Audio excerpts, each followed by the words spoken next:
दोनों सोते हो उस कमरे में झाड़ू कभी मत रखना, क्योंकि पति पत्नी में क्लेश बना ही रहेगा, आपस में प्रेम स्नेह नहीं रहेगा।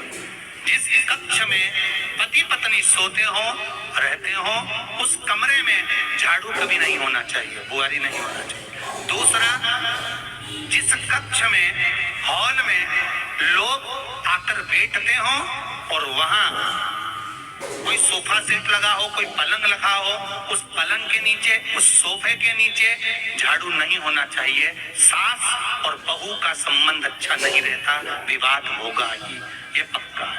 तीसरा, अन्नपूर्णा का स्थान जहां पर भोजन बनता है, आप भोजन करते हो, रसोई घर में झाड़ू नहीं होना चाहिए। कारण, बच्चों में क्रोध आएगा, चिड़चिड़ प्रवृत्ति बनी रहेगी और बेटा और बेटी संबंध आप करना चाहते हो समाज में, और बच्चे गलत जगह पर संबंध करने के लिए आतुर रहेंगे। इसलिए रसोई घर में बुआरी झाड़ू नहीं होना।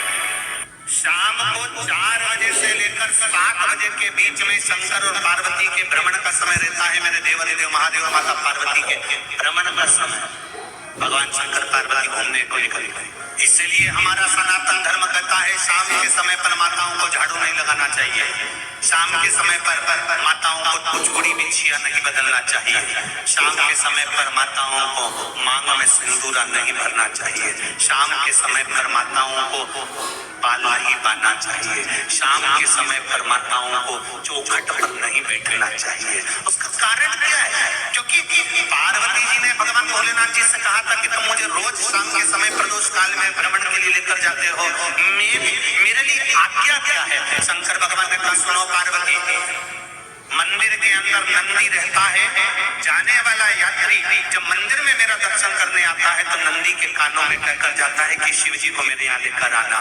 मैं नंदी के अनुसार उनके घर जाता हूँ, मेरा काम है उनका कल्याण करना और तेरा काम है उनके घर की नारी को अखंड सौभाग्यवती का वर प्रदान करना, ये तेरा।